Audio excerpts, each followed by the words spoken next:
Now, I've travelled all the way to America, to a place called Portland in the state of Maine, and I'm going to meet and interview Peter Hyatt. Peter Hyatt is an expert on statement analysis, and he actually gives lectures and teaches people how to analyse witness statements.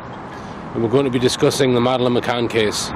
Today I am joined by Peter Hyatt, whose expertise is in statement analysis. Peter, can you just tell us, how did you become interested in statement analysis? Quite a number of years ago, I was a self-described naive, very easy to deceive person. So I began reading books on statement analysis just as a hobby. Mm-hmm. But eventually, this led into employment where I was given initial 200 hours of training back in late 2001, I believe,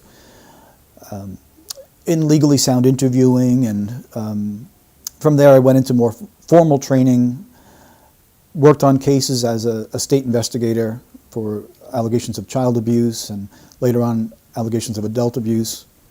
But then I went to teaching statement analysis, and after teaching it, it was very natural that those who attended would ask for assistance.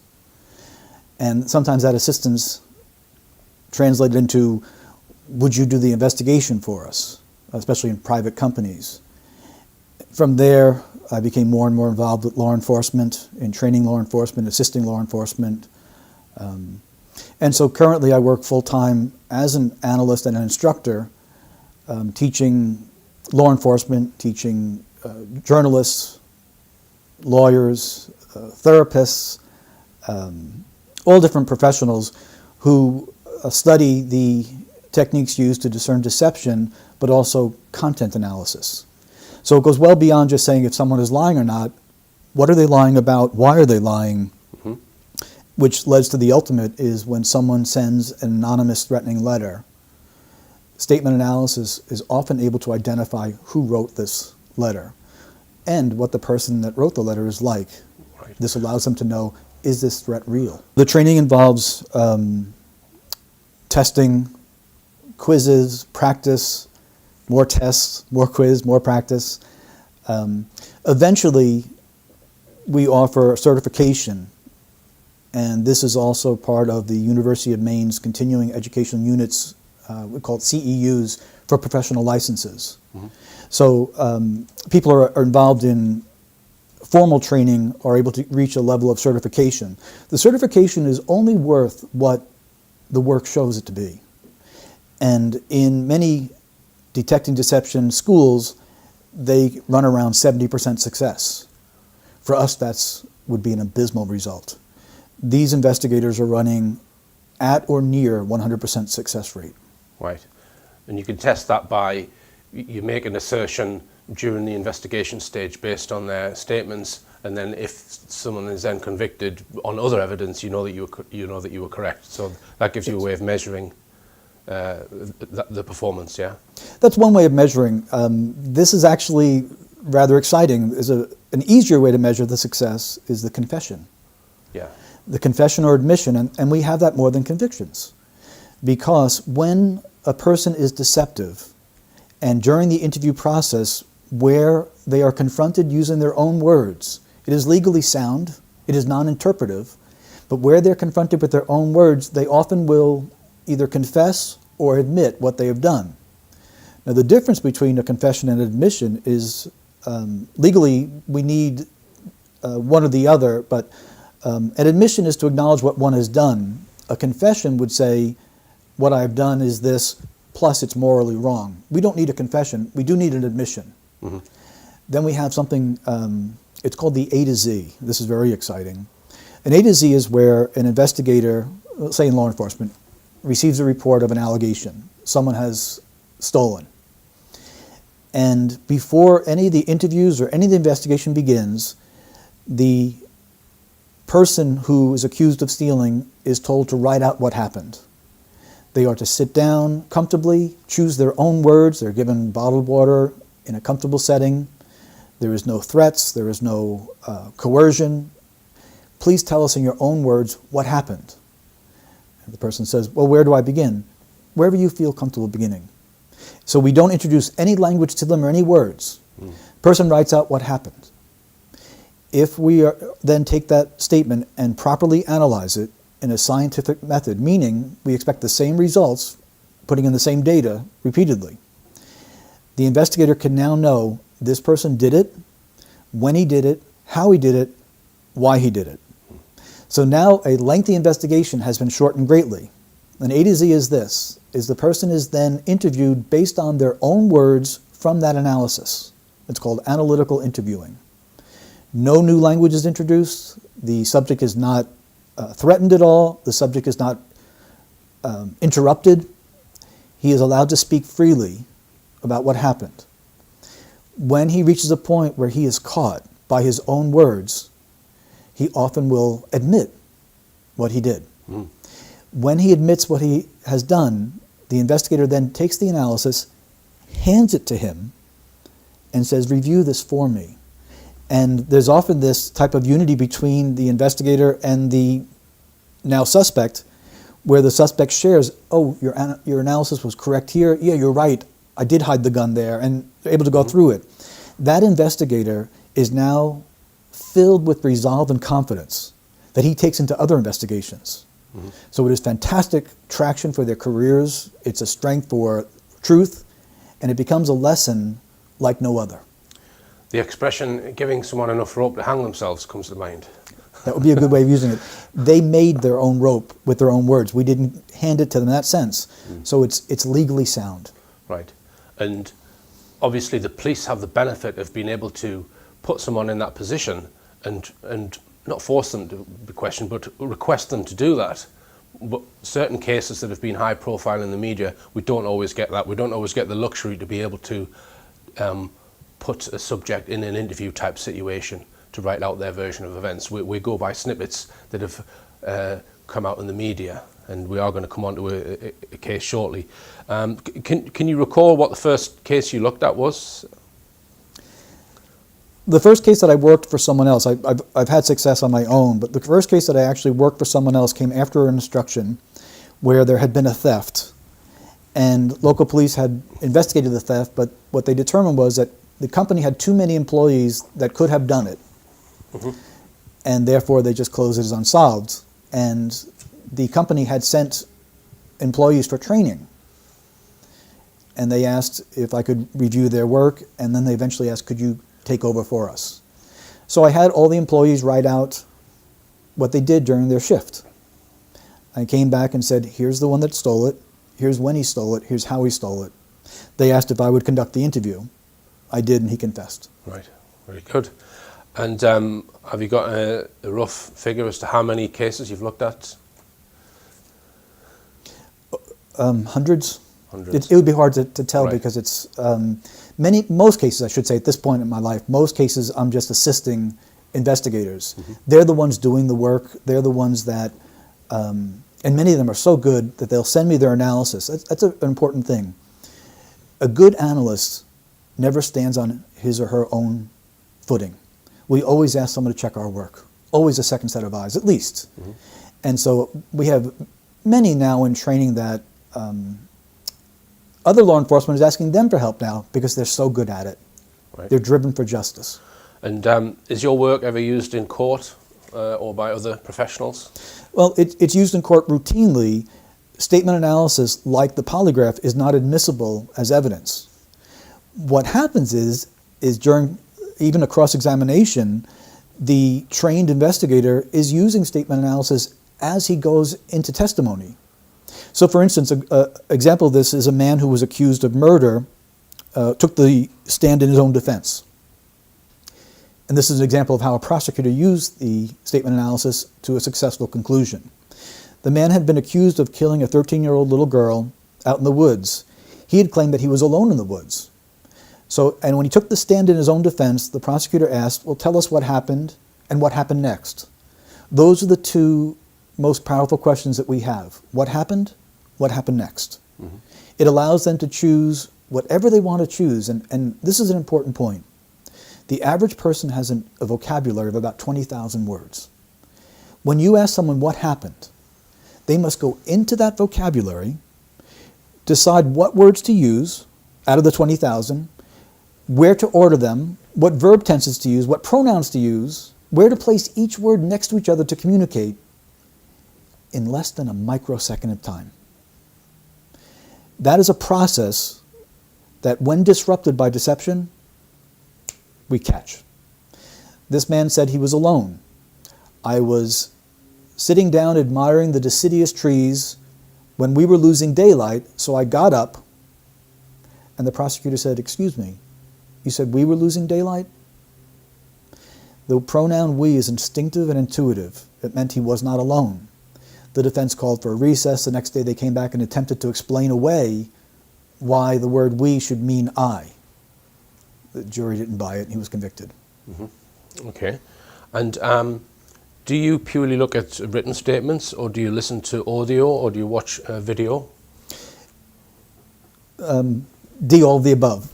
All of the above. Yeah, the training begins with only written statements, and that's really the most effective means of doing this. But what happens is, very naturally, it's called statement analysis, moves to a form of discourse analysis when someone becomes better and better over time.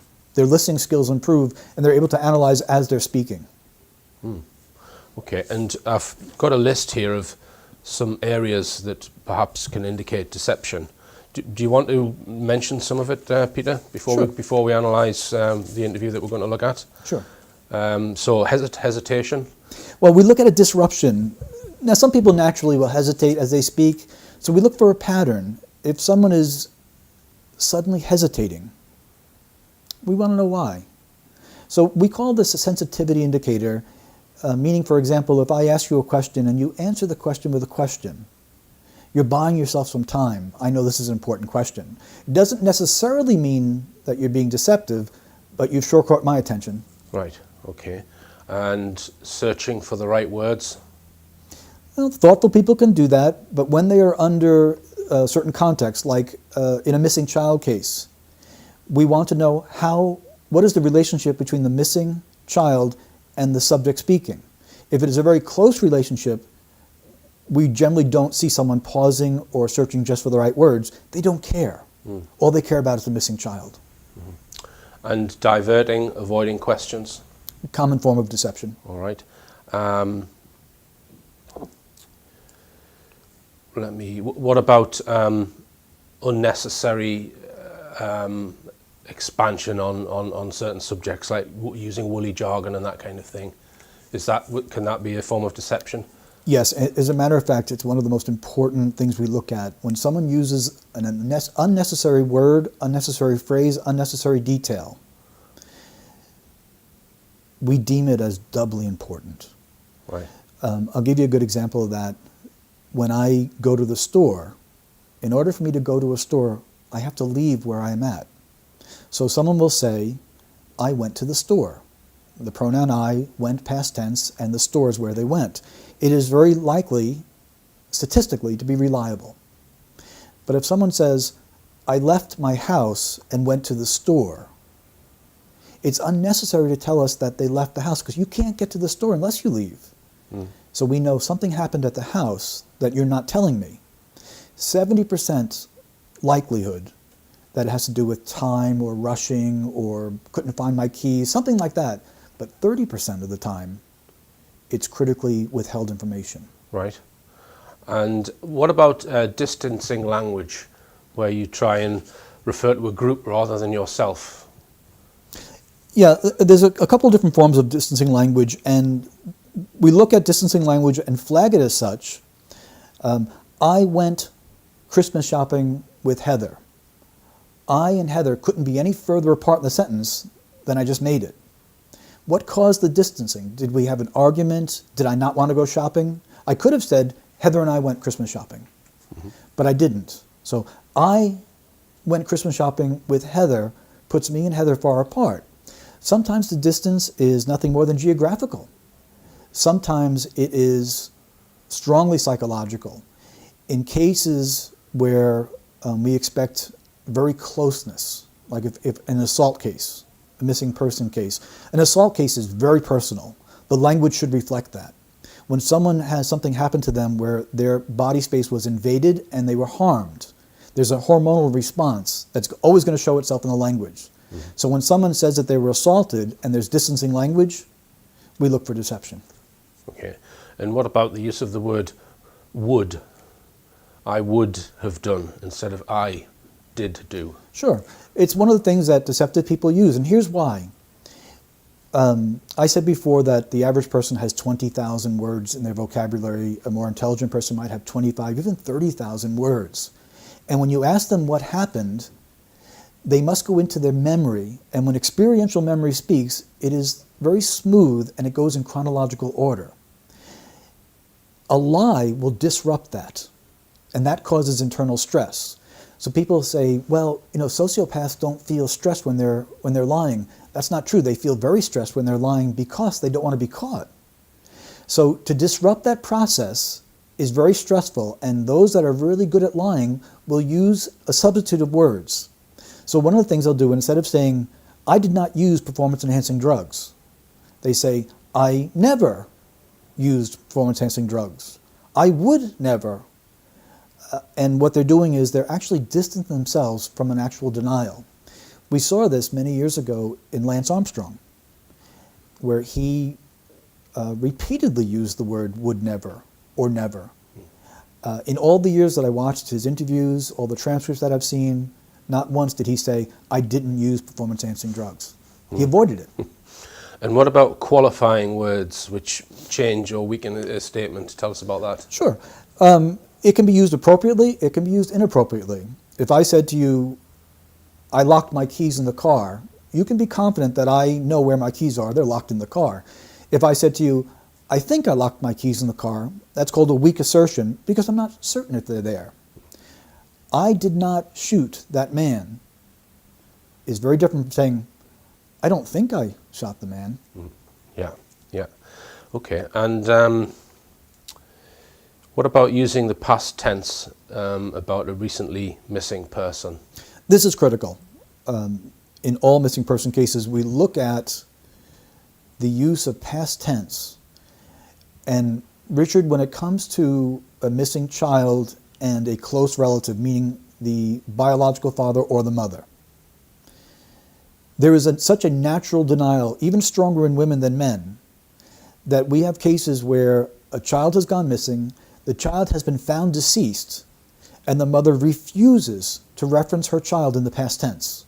She just cannot accept it.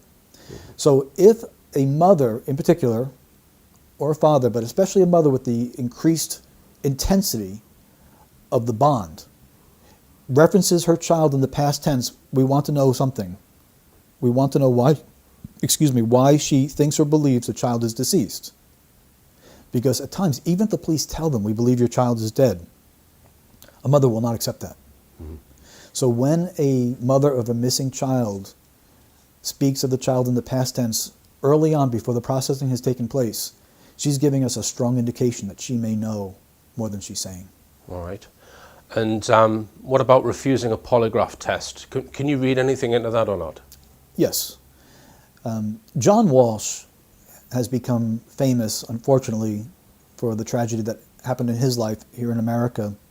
And he advises people very publicly. And what I mean by very publicly is not just through his own website, but through every television appearance he does regarding missing children, is he says to the parents, take a polygraph immediately so the police can do their work and find your child. When someone refuses to take a polygraph, they have a reason to refuse it. And that's of great concern. Right. Okay. And tell us about the ratio of how much time people spend when they're telling a story at the beginning and the middle of it and an end, and what that might reveal. Sure. We actually measure the content of someone's account. And a truthful account will generally be broken down into 3 parts. If your child went missing, and I were to ask you questions about it, the most important thing to you is your child missing. That's what you're going to talk about. And so the bulk of your words are going to be focused on your child and what happened. You might introduce it saying, I went to dinner, and that's a short introduction, and then you talk about your child, and then afterwards you called 911, or you called police, or you called for assistance. but the bulk of your account is going to be found right in the middle. What happened to your child is the most important thing to you.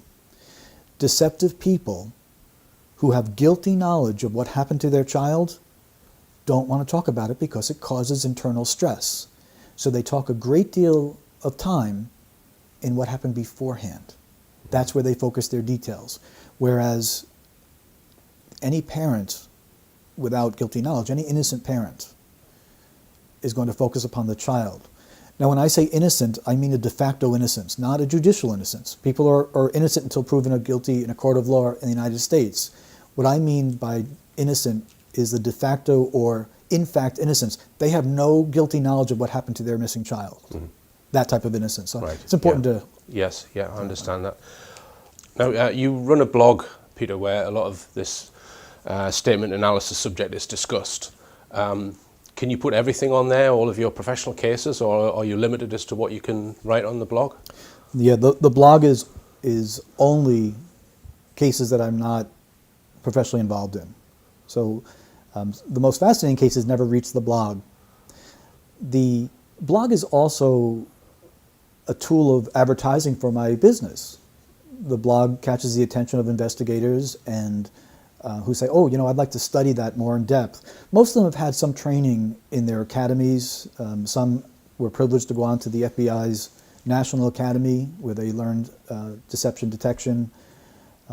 But what I produce on the blog is short summaries, not in-depth analysis. It would take far too long to explain some of the things there. Mm-hmm. On the case of missing Madeleine McCann, I didn't cover it a great deal. It fascinated me, but I didn't cover a great deal because it seemed that it was saturated with coverage. Mm-hmm. And when something becomes that heavily covered, I generally move on to something else. And so I put a general analysis on the blog about it, but really in the interview, there's much more there than... much more in the content of the analysis than is on the blog. So this was an interview that the McCann's did in 2011, and I think it was on Australian television. And you did an analysis of that interview, of what they said in that interview, of their statements. So you transcribed the interview first, and then you've put your analysis on the blog. So why did you choose that particular one? Was there any reason, or was it just the first one you came across? Was there any reason why you chose that one? Because they've done a lot of interviews. Yeah, this was one that someone sent the transcripts to me. Right. Transcription services is expensive and it's time consuming. I can't do that. I can't go that. So there are people that are associated with the blog who will send trusted transcribed interviews to me, and I have to make a decision at any given time. What do I have enough time to go into? Mm-hmm. I also have to weigh in is that if I get involved with this and law enforcement sees it and contacts me, I've got to delete it and try to assist them. Sorry, you have to delete that. Why would you have to delete it? You mean on that case if they get in touch with you?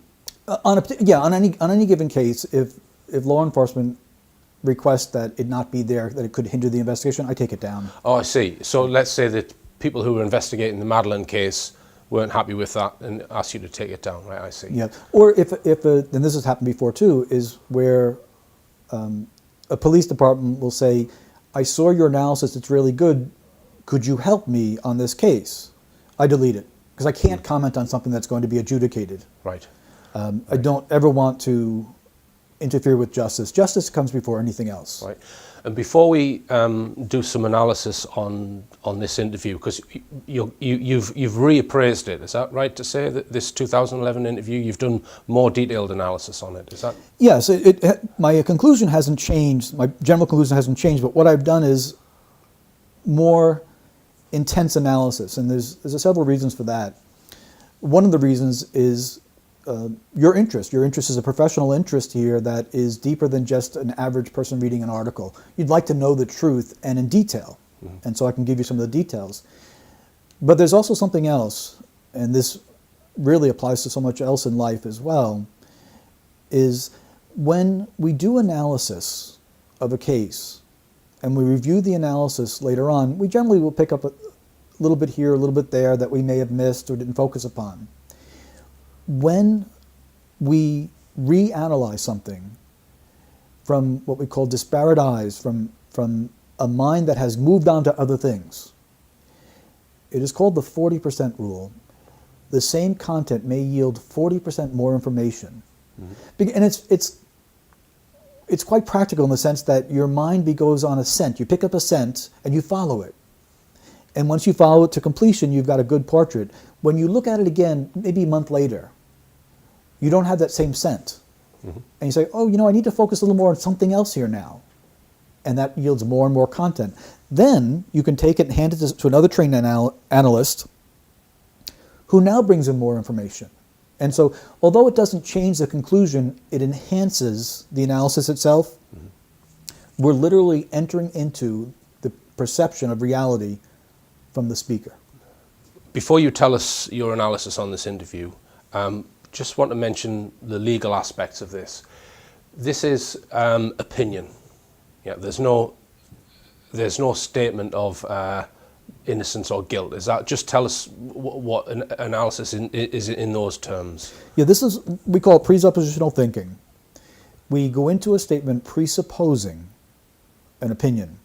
Now, when someone speaks publicly, there is an expectation that is presupposed. You're either going to believe me or you're not. And the public, we have a right to say, I believe what they're telling me, I don't believe what they're telling me. It is just my opinion.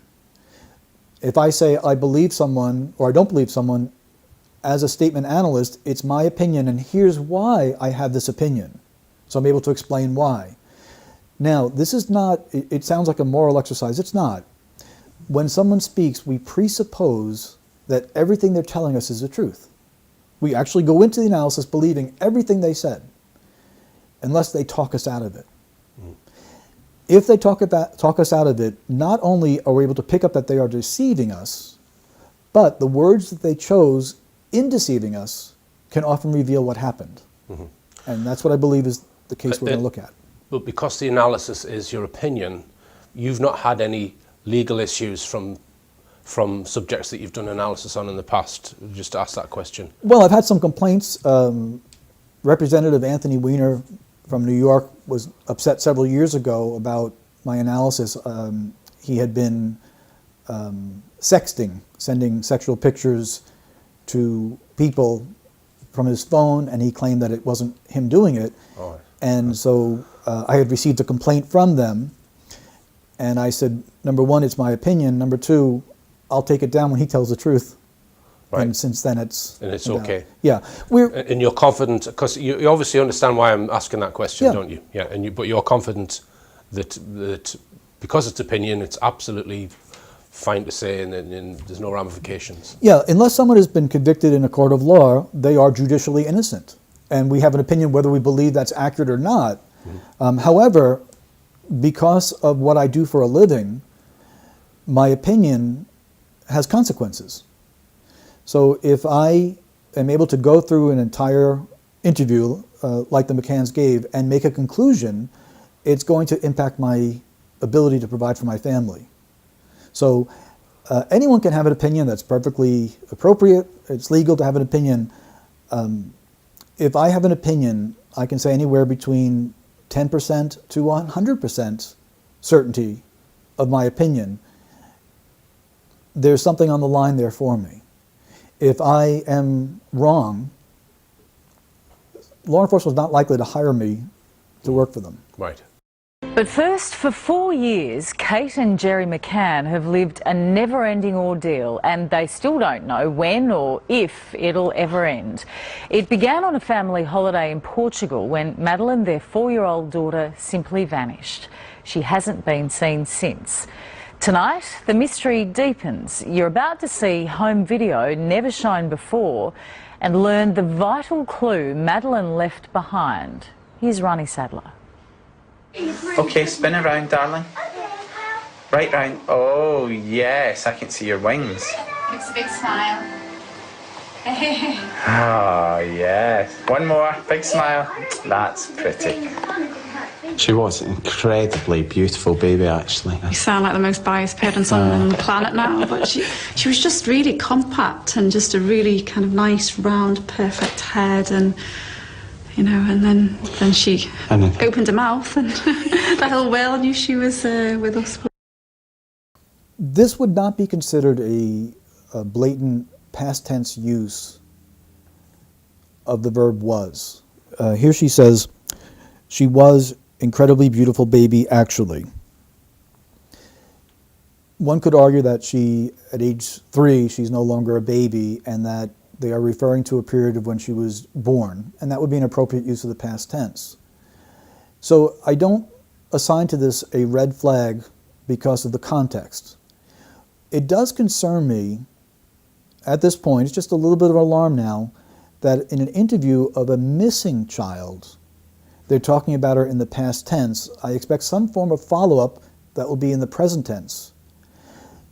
A single slip into past tense is an indicator of belief or knowledge that the child is deceased. And that's what's concerning about that. But there are also some other things that are there that aren't any major blaring red flags, but as they build point after point, they become concerning. One of the things is this: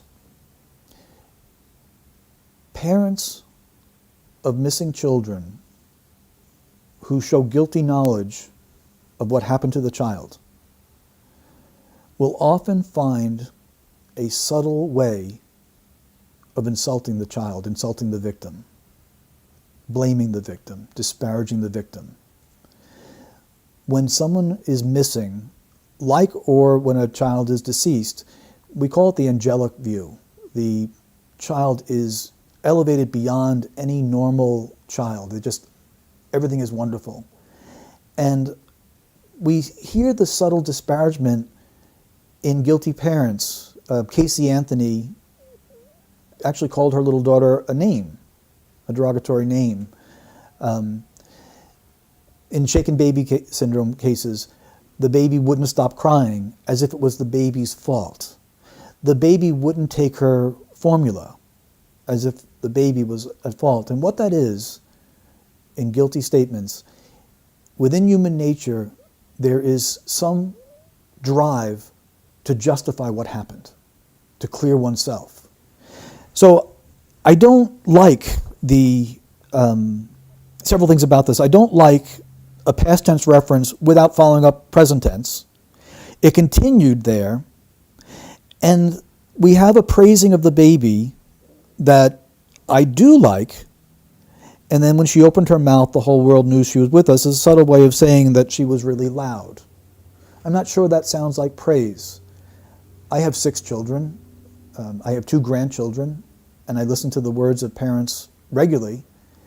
And given the setting of an interview where the child is missing, it's not something I expected to hear. Mm-hmm. Now, it's not a point I'm going to hang my hat on, but I've been called to the attention now that maybe Madeleine was a little bit loud for them. It's a really strange place to be giving even a small complaint. She had McCann level volume, there's no doubt about that.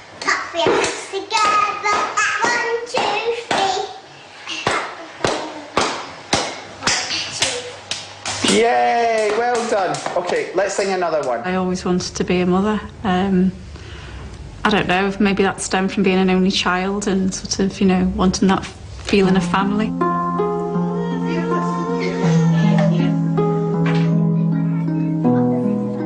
Madeleine was the daughter Kate and Jerry McCann always wanted. For years, Kate struggled to fall pregnant, so when Madeleine came along, they felt blessed. They loved to photograph her, and she loved being photographed. This is the last picture of Madeleine, taken 7 hours before she disappeared. There's a photo of her that afternoon that was taken at 2:29, I think, because we've got it on the digital camera. And she was just sitting by the pool with myself, and we've both got our feet just paddling, and she is so happy. I am concerned, again lightly, but it is increasing, and here's why. They're speaking in terms of nostalgia. This is what we do when a child is not coming back. They are waxing nostalgic about a child that's missing. And this is going to become right now, a very minor point is going to become a major red flag for deception. If you were able to put yourself into their shoes, which is what we always do, put yourself in the shoes, what would you be like? What would you be like if your child was missing? And this is what is terribly missing from the interview. Statement analysis deals with what one tells us. It also deals with what one doesn't tell us. When parents of missing children have no involvement or no guilty knowledge of what happened to the child, their focus is on what the child is experiencing now. Does she have her favorite blankie? Does she have her teddy bear? Is someone looking at her warm smile? Are they kissing her? Is she scared at night? They are consumed by these thoughts. These people are speaking as if they have already processed something, which is her death. It's been 1,543 days since Madeleine McCann vanished. To keep Madeleine's case alive, this private couple has revealed more of themselves than ever before.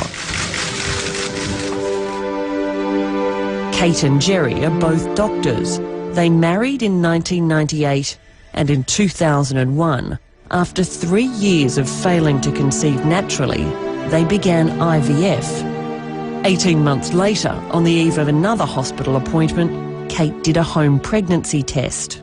A little line appeared on the test. You know, I'm a doctor and it says on the box any kind of line is a positive, but I was like, oh, I'm not sure. But there was that faint kind of... Showed it to me and I'm like, it's definitely. It's definitely. No question. And obviously we had a scan and there's a little beating heart and that was our little Madeleine, you know, so... Who's that present for? That's for Auntie Claire. Are we going to post it today? No. We are. There's a letter. Who says uh-huh? Say yes, Daddy. Yes, Daddy. Okay. And then, in May 2003, 3 became 5. When she first saw the twins, she was just ecstatic. Absolutely ecstatic. Oh, we took a very big tonics. Santa must have bring toys. Alice. Felt blessed, really, at that time. You say the family felt really complete. You know, we did feel incredibly lucky.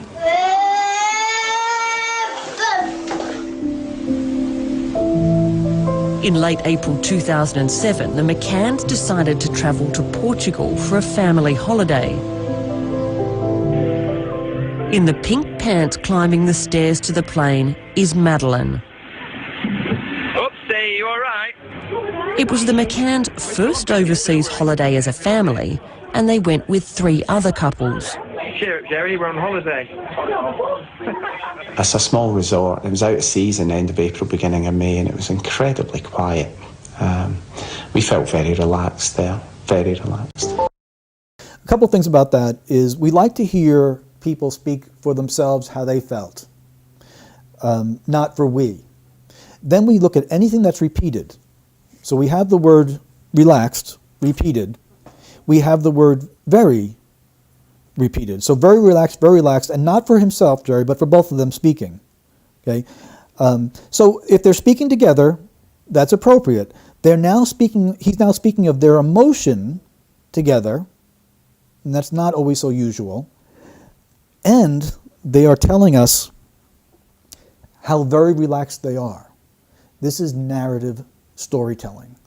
This is setting a scenario. We call it the normal factor. If you take a 7-year-old child and you say to the child, once upon a time, on a day that was just like every other day, the child will sit up knowing that what's about to happen was unlike any other day. Mm-hmm. That's called the normal factor.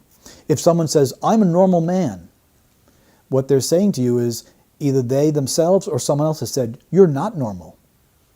Okay? It's unnecessary. Well, here, what we call this as a need to persuade that this was a normal day is telling us he knows it's anything but. Mm. That's storytelling. That's when those in law enforcement will say, I feel like they're storytelling. They're actually narrative building. They're bringing your emotions into an account. Instead of saying, my daughter's missing. I don't know what she's experiencing. I don't know who she's looking at. I don't know if they're giving her medicine. With that urgency, not only did they wax nostalgic, but now they're allowing you to enter into their emotions, and I want you to make sure that you understand my emotions were very relaxed. So at some point you say, wow, you sure seem to need to convince me that it was a normal, relaxing day. Why do you have to convince me of that? In the evening, the children were put to bed by 7:30, before the adults had dinner together down at the pool. From where they ate, Kate and Jerry could see the back of their apartment and left the door unlocked. If you measure it directly from the back of the apartment as a straight line to where we're dining, it's only 50 metres. 50 metres? That's a direct line. 49.4 on Google if you want to be really specific.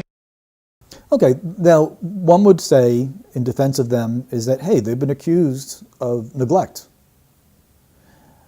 And they're defending themselves, so much to the point that Kate went online and Googled it and found out exactly the distance that it was away. There's a problem with that, however. She's missing. I expect them to talk about not defense of themselves, but concern for her right now, at this moment of the interview. It's not there. Statement analysis deals with what one says and what one doesn't say. Now we're being given a lot of detail about the distance.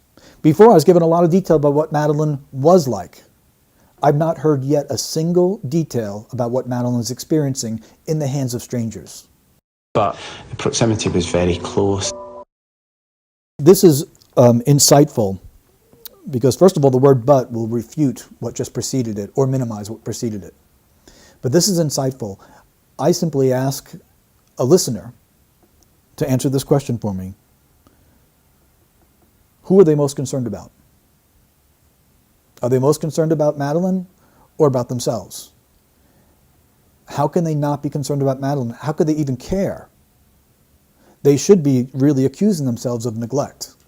The fact that they don't accuse themselves of neglect but are justifying themselves tells you something else. Not only do we not have concern for Madeleine, we have concern for self. Why would you be concerned for self?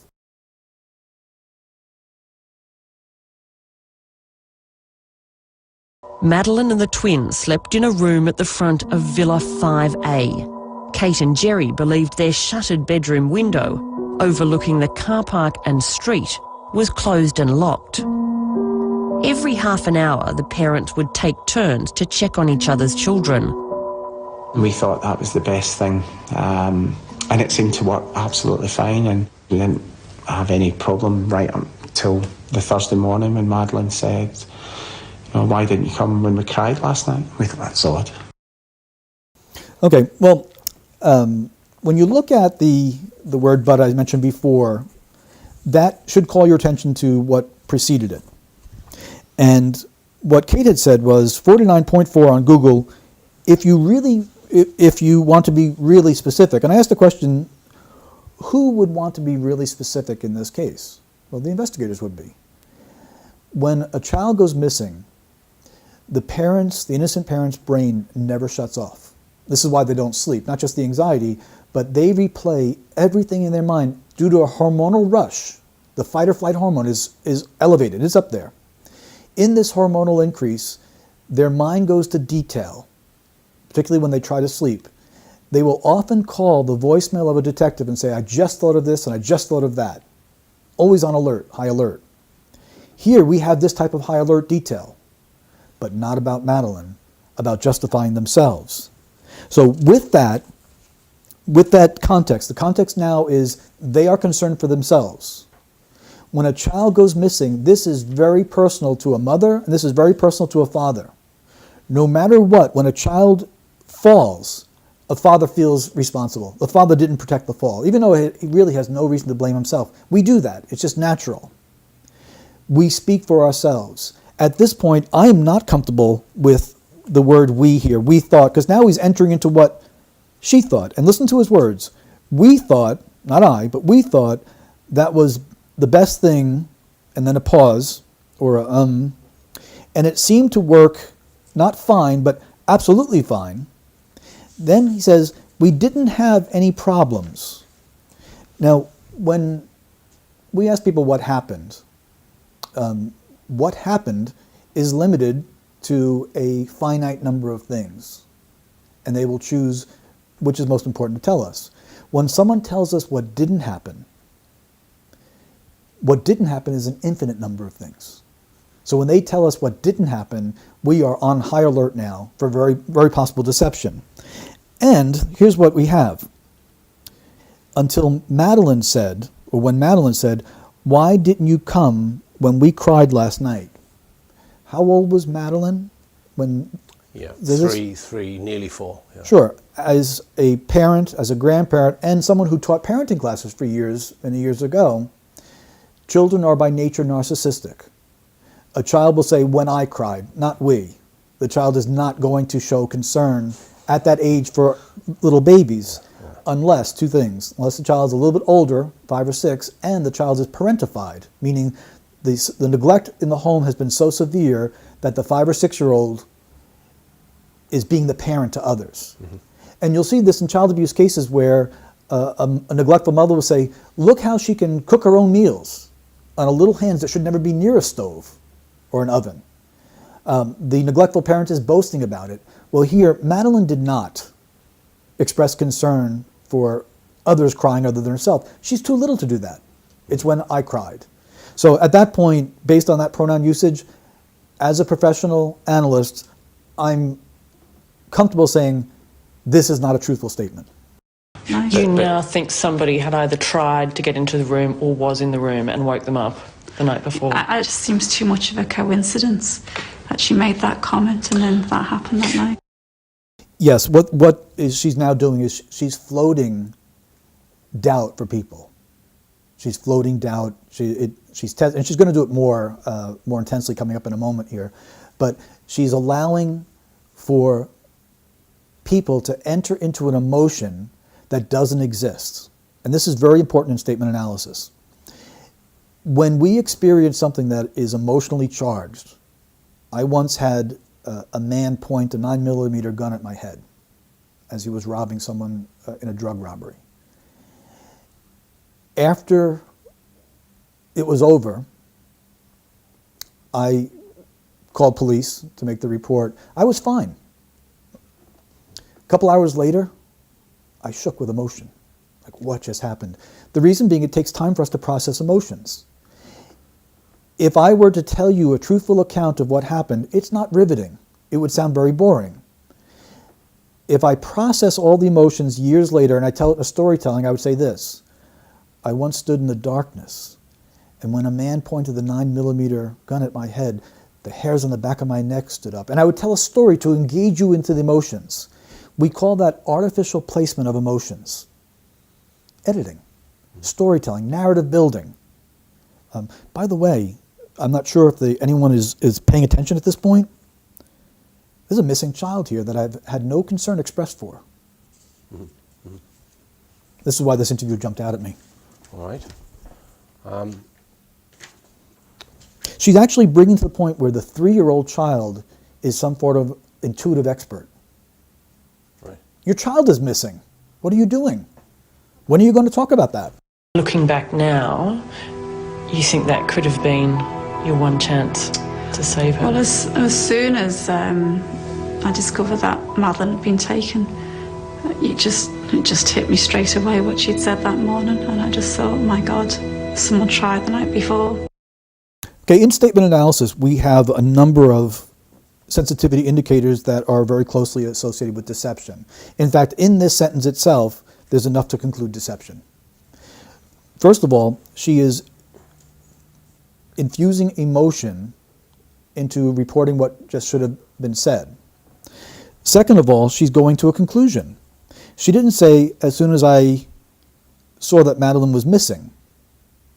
She said, had been taken. She didn't know that. What parents of missing children do is they report their child missing. They don't know if someone took them. They don't know what happened or if the child ran away.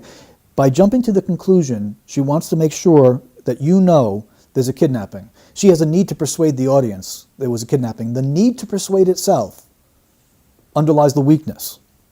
Then the inclusion of the emotions at the perfect point of the statement tells us that's artificially placed there, narrative building.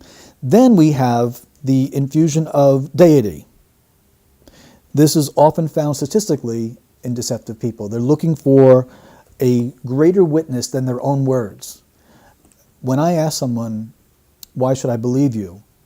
Because I told the truth, because I'm telling you the truth. The weight of testimony is because it's true, which says basically, if you don't believe me, you're an idiot, get a new job.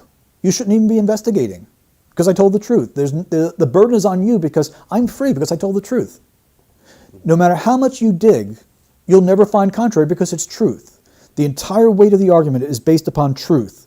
If someone says, I didn't steal the money, why should I believe you? Because I'm telling the truth. 99.9% north, they're telling the truth. That's how powerful it is. They're basing their denial upon truth. When someone has a need to bring in a divine witness to what they're saying, and here in this case of doing that, she's making the assertion that Madeleine had been taken, which is already conclusionary, then calling on a divine witness by the inclusion of the word God. Okay? We could indicate here deception by itself and be confident that she's not telling the truth either. All right. Oh, excuse me, another point with this, because there's actually a lot more here in this small answer. The word just, in statement analysis, we look at dependent words. Dependent words are those that don't work without another thought. So if I said, this is my only child, instead of saying this is my child, this is my only child, what are you thinking of? The word only means you're thinking of something else. Did you lose a child? Did you try to have a child, couldn't have another one? You know, what happened there? Something happened. In her case, the word just, it just hit me, and the word just hit me is the timing of the emotion. Okay, the emotion doesn't belong here, but it's part of her storytelling. And I just thought, my God, someone tried the night before. The word just there means she's comparing this thought with something else. Deceptive people do it all the time. They're comparing the thought that they're floating for the audience with the truth, what really happened. It's a small point, but when enough small points come together, it's a large point. In that answer, we have her logical conclusion, her comparisons. We have her giving detail that doesn't add up to what children respond like. And we know that at this particular point in the statement, her concern should not be what a 3-year-old thought, but what my 3-year-old is going through right now. And that again is missing. On Thursday night, Kate put her daughter to bed for the last time. But my memory of that evening is really vivid. I mean, she was really tired, but she was just cuddled up on my knee, and we read a story. And we also had some treats. We had some crisps and biscuits. And then after they'd done the usual kind of toilet teeth, we went through to the bedroom and read another story, If You're Happy and You Know It.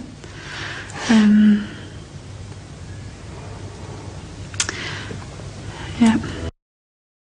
When she moves into experiential memory of what happened, she can choose anything she'd like to tell us. The words she chooses are going to be important. So my memory of that evening, first of all, we have the word that, which distanced herself from that night, and which could be appropriate because it's chronologically it's distant. She said, it's really vivid. It's really vivid. And that's interesting because that type of clarification comes when there's a hormonal increase. The fight or flight hormone, that cortisone and others that rise in the body to the brain, brings great clarity of thought.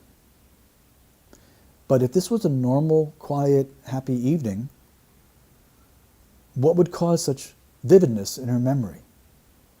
So what she's doing is she's narrative building, but she's telling us that this night was anything but normal. Now, this is my assertion to the viewers.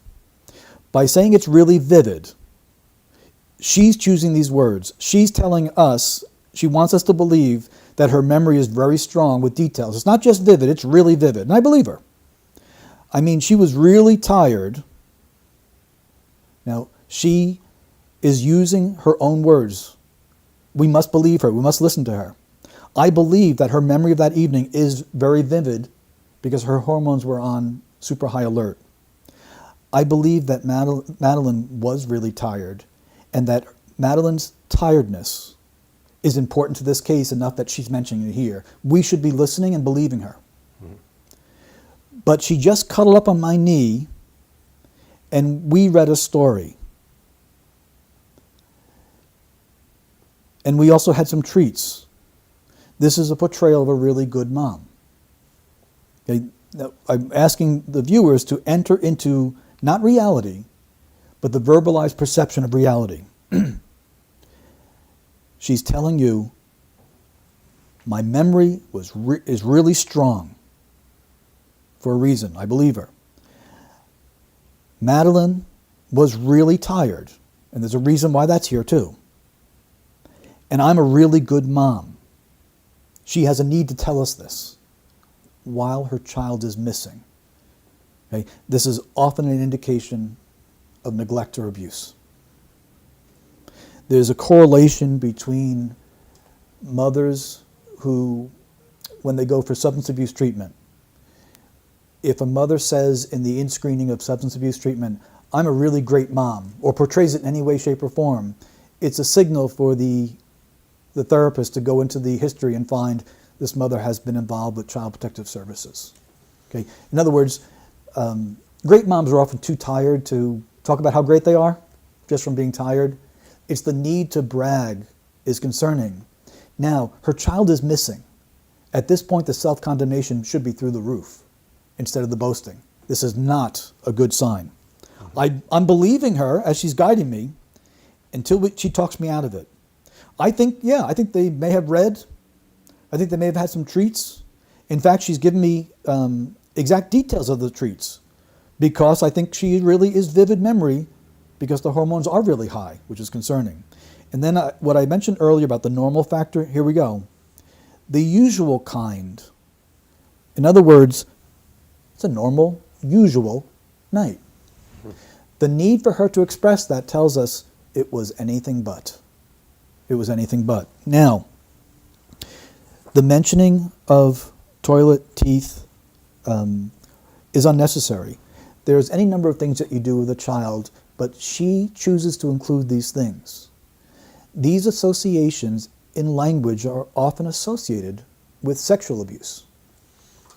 Right. And this, I've heard you say that before, Peter, or read that. That seems quite sort of, I don't understand why that might be the case. Sure, and it does warrant an explanation. I was once investigating a robbery, and the employees were asked to write out a statement of what they had done. And one woman wrote, I woke up, brushed my teeth, got dressed, and went to work. And she included the brushing of her teeth. And in statement analysis, we believe what someone tells us. I believe she brushed her teeth. I also know that when people include brushing of teeth in a statement, it's very rare. It's important to her. It's something that we all do, and 90% plus people don't feel necessary to tell us they brush their teeth. So why would brushing teeth be so important to her? So I spoke to the owner of the business and said, I would like to speak to this young woman about the theft. I said, no, she didn't steal, but I believe she's a victim of domestic violence and she knows who did. And the owners were shocked. How could you possibly known that?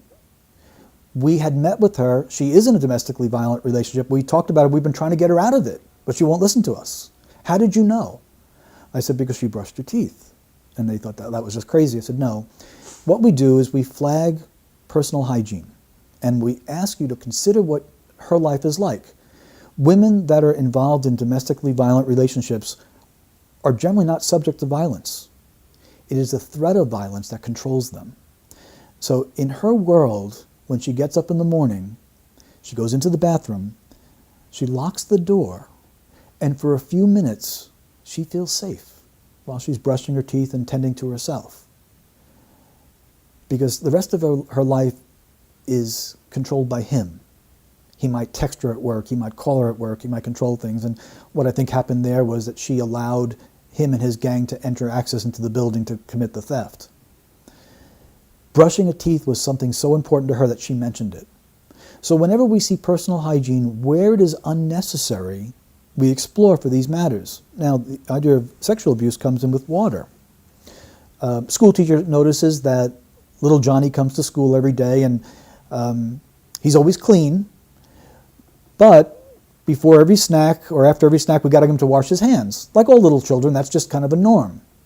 One day Johnny comes to school and he washes his hands without being asked and washes them again and washes them again and washes them again, and the teacher says, uh-oh, something's wrong. There's a dramatic change in his behavior and has to do with water.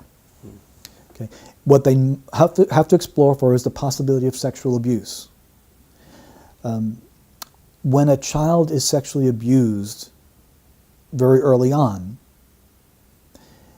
in the bedroom by a trusted family member, the child's sensory is different.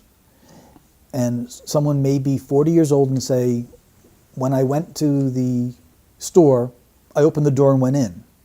You can't go to the store without opening a door. Why would he mention door? Because in his brain, there is an association with the sound of an opening door that's with him forever. Because the opening of a door sound may be associated with when he was sexually abused or she was sexually abused. So we believe what someone tells us. I believe that, they had this personal hygiene with every 3-year-old goes through it. But her inclusion is telling me something's wrong. Remember the context also. Her child's missing. She hasn't mentioned a thing about what Madeleine's going through, but she's talking about Madeleine's hygiene here with detail. So I believe what she's telling me in that sense, but I know there's a reason why she's choosing these words. Then when she says the usual kind, what she's telling you is something unusual happened between her and Madeleine that night. Right. Now, right. I asked them to consider that. Now, go back and listen to her words. My memory of that evening is really vivid. I mean, she was really tired. And I think that investigators should consider the possibility that Madeleine was given something that made her very tired so she would sleep and not disrupt the dinner. That is not uncommon. In fact, this is somewhat sad to report. I once had to investigate a physician who was accused of drugging children. And he spoke plainly to me and said, I give them cough syrup because their parents are abusive.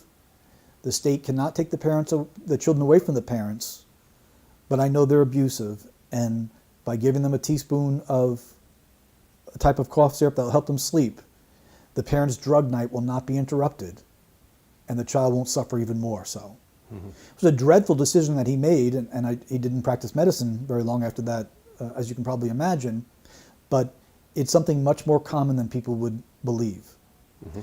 We have not only that, but we have a doctor here who had access to that sort of thing. An anaesthetist as well, she was. She was an anaesthetist as well. I didn't realize that. Right. Many examples of how this works out.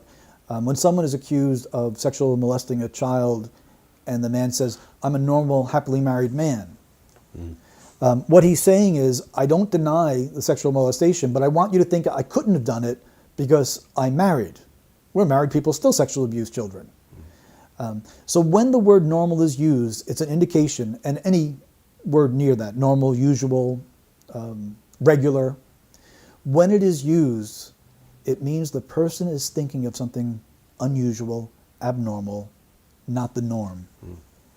while they're speaking, and they're trying to deceive. So here she's revealing a knowledge, if we're listening to her, that this day was what they went through, that routine was not normal. Okay. I also, before we leave this last quote, we have, she just cuddled on my knee, and we read a story, and we also had some treats. The word we is used to connect people. It's a very powerful pronoun. It often speaks of unity. And we do not hear the word we between a murderer and a victim. It's very unusual. What this suggests, along with the word cuddled, is something different. The word cuddled, that's what 3-year-olds do. It's unnecessary to tell us that. It is persuasive language. She's trying to portray something as being very close, very normal, telling us that something wasn't normal about it. But the word we suggests something to consider, that what happened to Madeleine that night may not have been intentional. And so I am a slave to the statement. The words must guide me, and no matter what my opinion may be, what I do now is I have indication within the language that there is no concern for Madeleine, which we'll explore, that Madeleine is not alive at this point, and that they are concealing information about what happened to Madeleine, but thus far, this is not premeditated. Mm-hmm. This is someone who had a boundary set up in the family, and the ties that bind them together here produce the word we. Mm-hmm. When you say that night, right, the night that something happened, if it happened, mm-hmm. Are you convinced that it's the night that they said, or do you think it could have been a different night, a previous night? Oh, it could be the previous night. This could or previous, not necessarily the date they've said. Yeah, that's a very good point, because usual is given. Usual is given. What she could be talking about is patterns. Mm-hmm. Speaking of patterns, if this child was given something to make her sleep, it wouldn't have been the first time. Mm-hmm. And that's what that could suggest. Mm-hmm. If you've watched my final film, a lot of people think that they spent 3 days or so before they announced to the public that Madeleine had gone missing, that they spent some time planning it. That's a well, it's all covered in my final film, basically. But what we looked at was, we went back in time from the point where they alerted the police to try and find evidence of her being alive in photographs and all kinds of things. So there is a school of thought that she died on the 29th of April, which was 3 days before they even reported her missing. So I don't know, have you not watched that final film? I haven't yet. Right, okay. All right. Right now it's not supported by the language, but the reason I mention it is because what I do is I have to be open to anything that comes in, and what I'll say is the language will affirm that, the language will deny that, or the language won't address it. It's called a temporal lacunae, a jump over in time, and at this point I don't see a deliberate attempt to jump time. Okay. And if it comes up later, I'll grab it, but I don't see it at this point. All right. At 9 p.m, Jerry checked on Madeleine and the twins. I actually stuck my head round the door and I just lingered for a few seconds and thought how beautiful she was. And that's the last time I saw her. This is very concerning. This is a statement that bothers me a great deal. First of all, he begins with the pronoun I, which means psychologically he's putting himself there. This is good. We want him to be there. We want to have reliable information. But the next word is actually. The word actually means he's comparing what he's claiming to do with something else. Why would that be necessary at this point? Then I'd actually stuck my head around the door, and I just lingered for a few seconds and thought how beautiful she was, and that was the last time I saw her. At this point, his child is missing, not dead, according to their narrative. even though he's referencing a specific night, is Madeleine no longer beautiful? And what I asked of you is to consider that when you give a detail of a past tense event, the detail should be in the past tense appropriately. When you speak about character or ongoing characteristics of a missing child, it should be present tense. And I thought, how beautiful she is. And that's the last time I saw her. That would be more acceptable. This is a past tense reference to Madeleine herself, not specifically bound up to a detail, but actually, was she only beautiful that night? That's what I mean by an attribute. So when someone uses an attribute of a missing child in the past tense, it's not a good signal. Right. It's not a good signal at all. Now, he also stuttered with the pronoun I. So what we look for is that, does he normally stutter? And he doesn't. He's not a stutterer. The pronoun I is something that we in the English language use millions of times.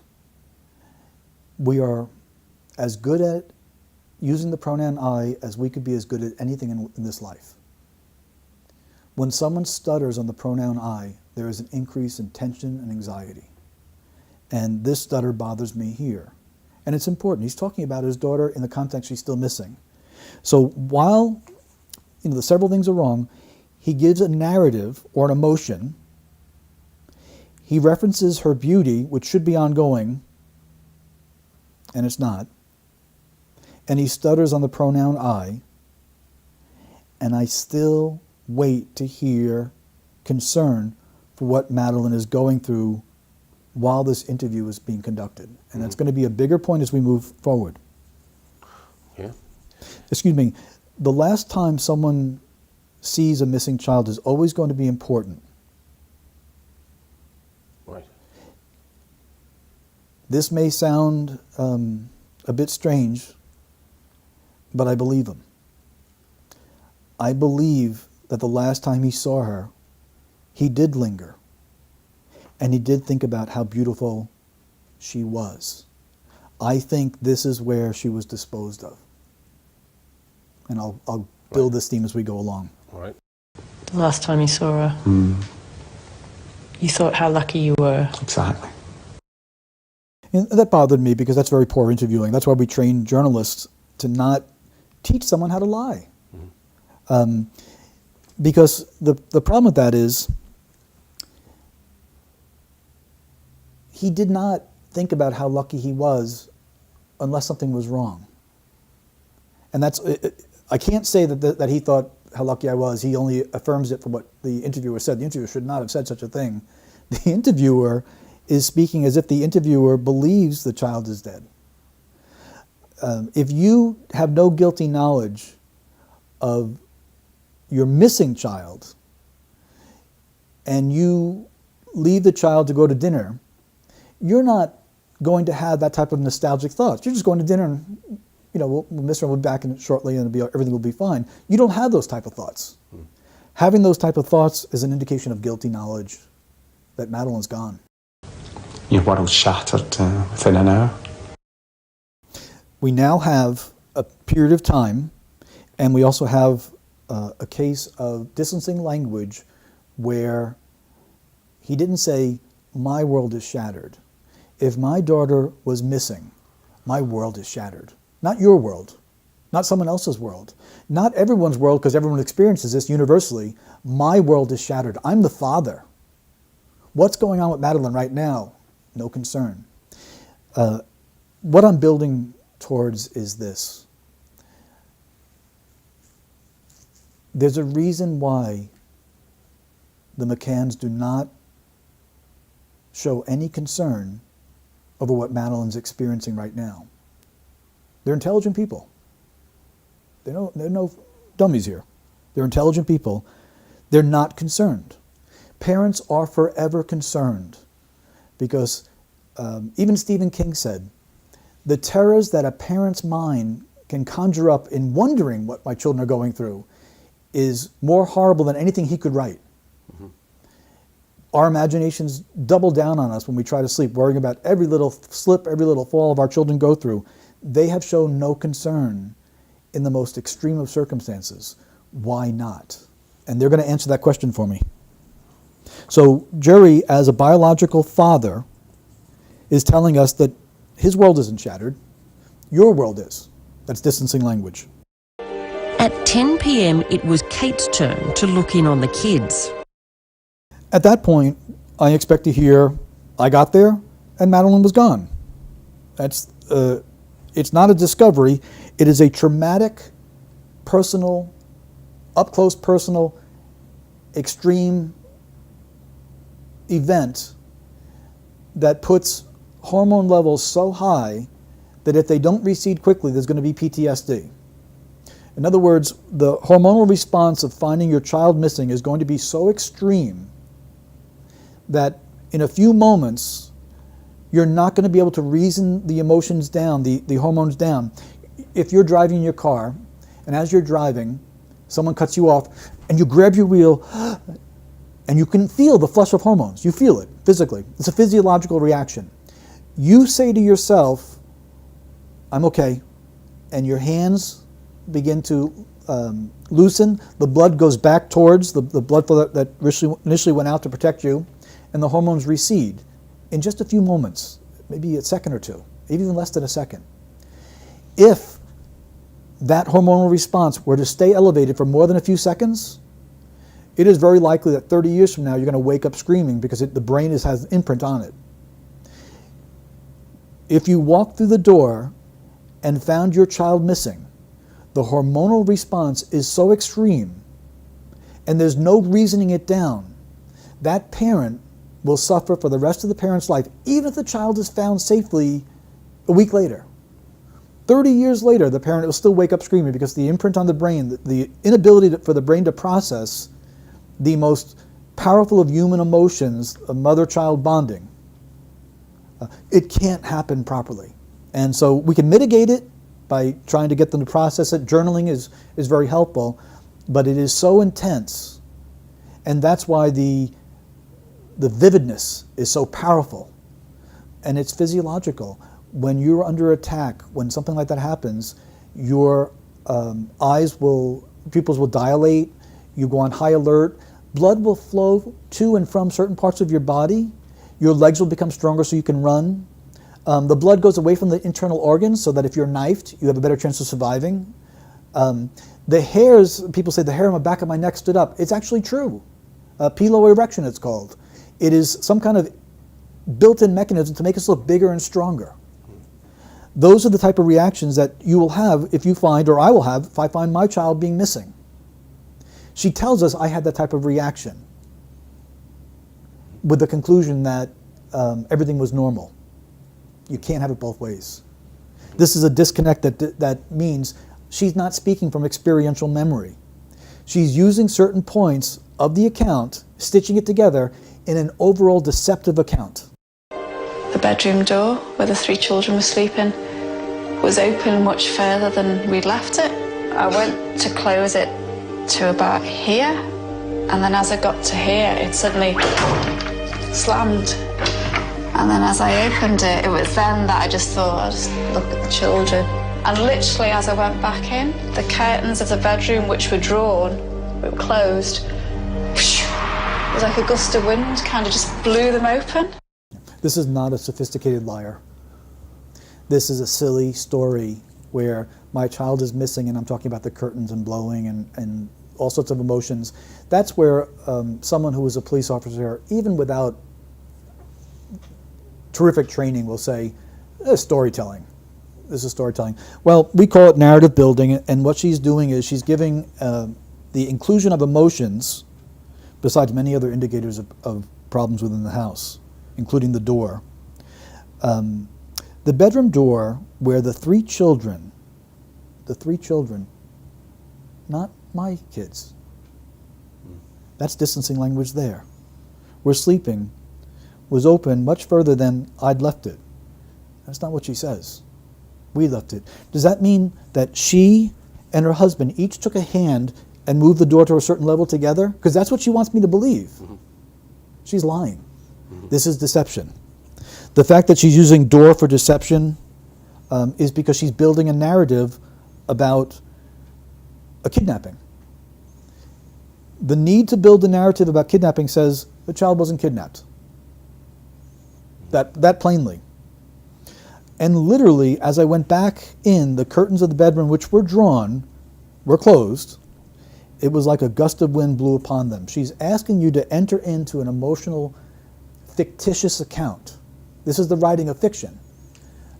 This is something that even Statement Analysis 101 would be able to grab on. Mm-hmm. So I conclude here, deception indicated from this alone. And you mentioned here again, doors and windows are often found within language of sexual abuse. Yeah, I'm concerned. Right. I'm concerned. This is not a normal family. There are verbal indicators, and it doesn't necessarily mean that Madeleine was a victim of sexual abuse. What it could be is in the language of Kate that she was sexually abused while she was growing up. This would leave her vulnerable for things such as neglect.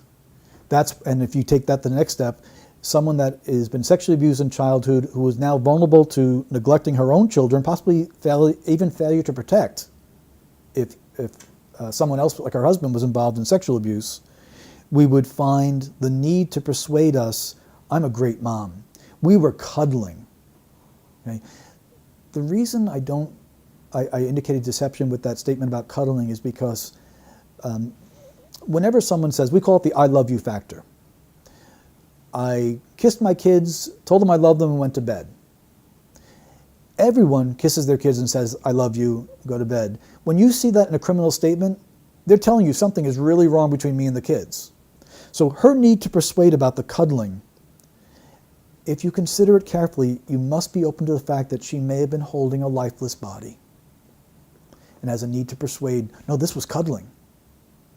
Okay.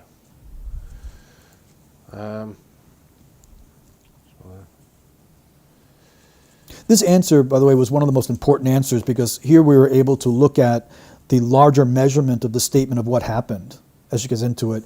And this is a very lengthy introduction. She's not getting to the point of telling us that Madeleine is missing and what must she be going through.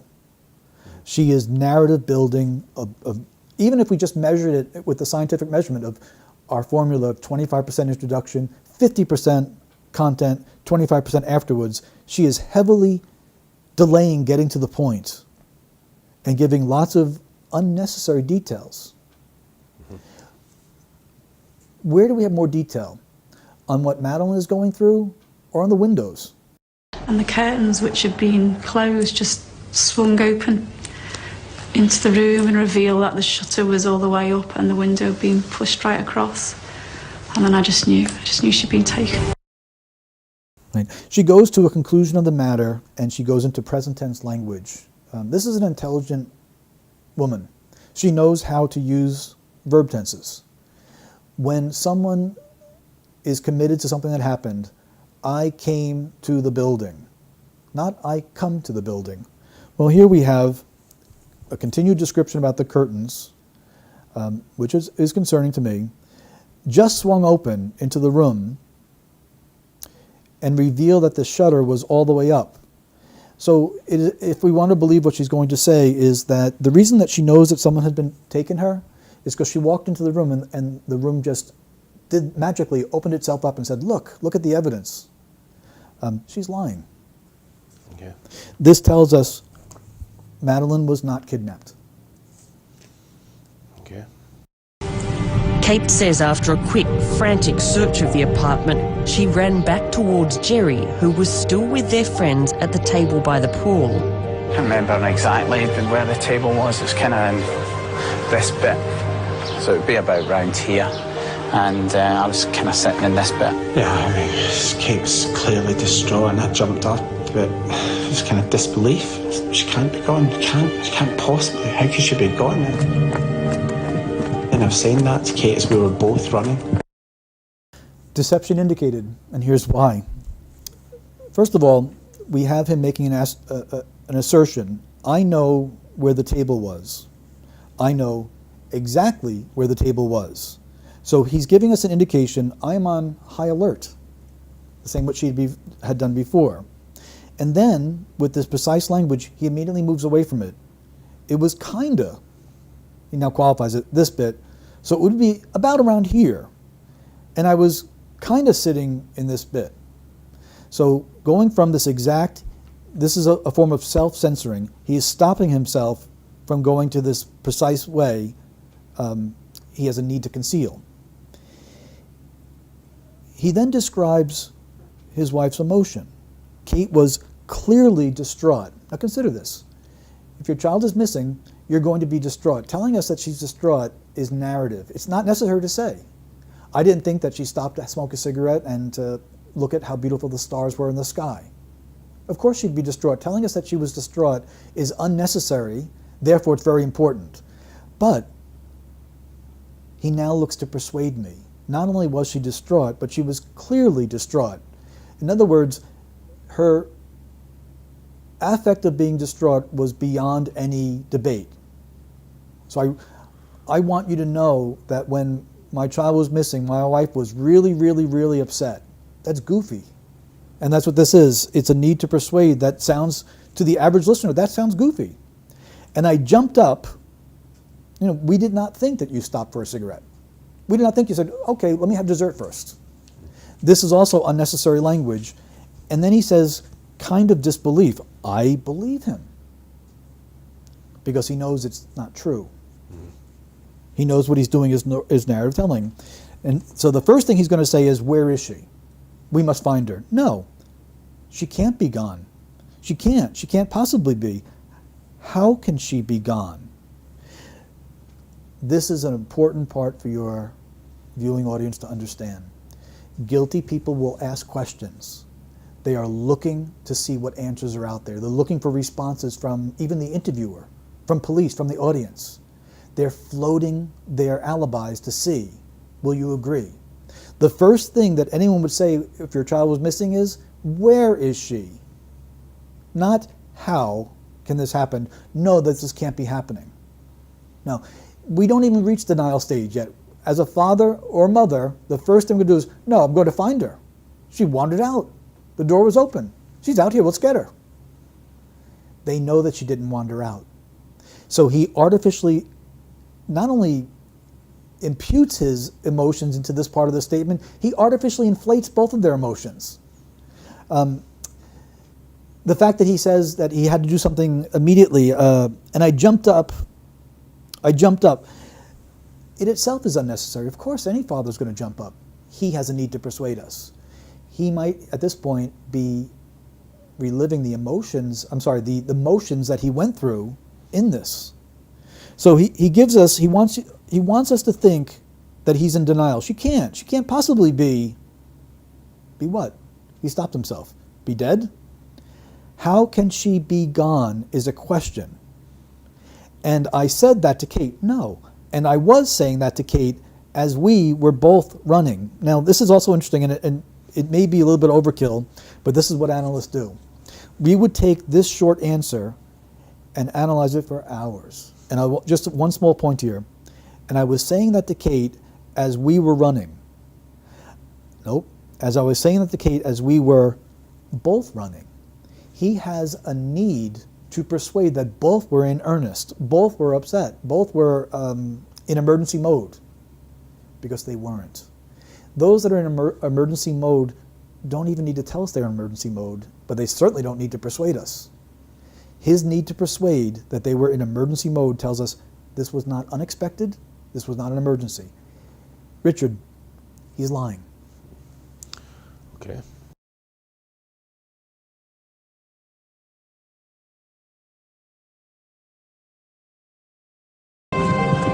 Police were called within 15 minutes, but they didn't arrive for nearly an hour.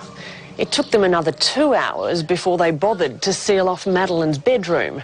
British investigators later called it the worst preserved crime scene they'd ever encountered. Roadblocks and checks weren't put on Portugal's borders for a full 12 hours. And within days, hundreds of guests, potential witnesses and suspects had checked out and left without ever having been interviewed. Now, I can't defend what the police did or didn't do. I don't know it. I didn't work with them. I have no association with them. But I do ask your viewing audience to consider that it is very possible that the initial investigators didn't believe they needed to do any of those things. Yeah. I'd like you to consider this. I know exactly where that table was, and then he stumbles over to exactly where the table was. Why would he give such an unnecessary detail? Why would we care where the table was located? In resisting interrogations, Navy SEALs use a tactic.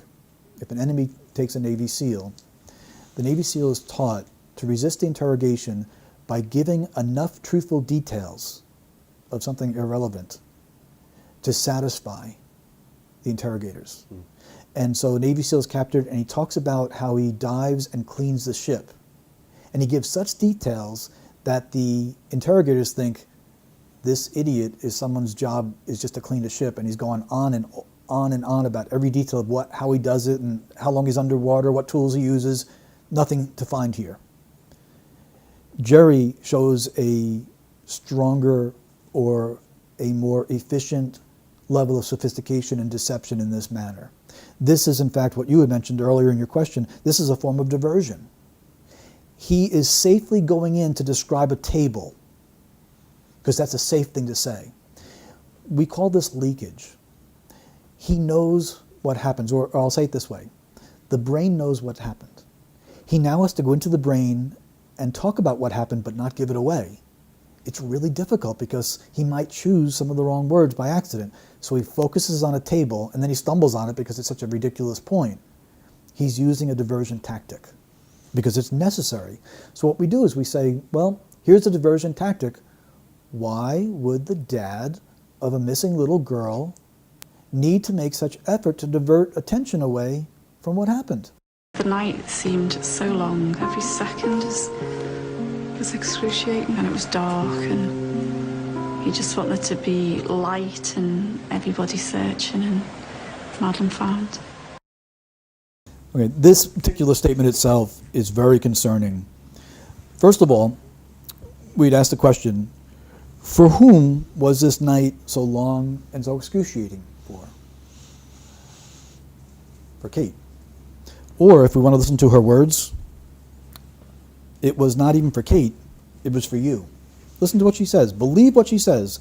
The night seemed so long, every second was excruciating, and it was dark, and you just want there to be light. Not she, not her as a mother. But by the way, was it excruciating for Madeleine to be taken? She shows concern for you or herself and nothing for the child.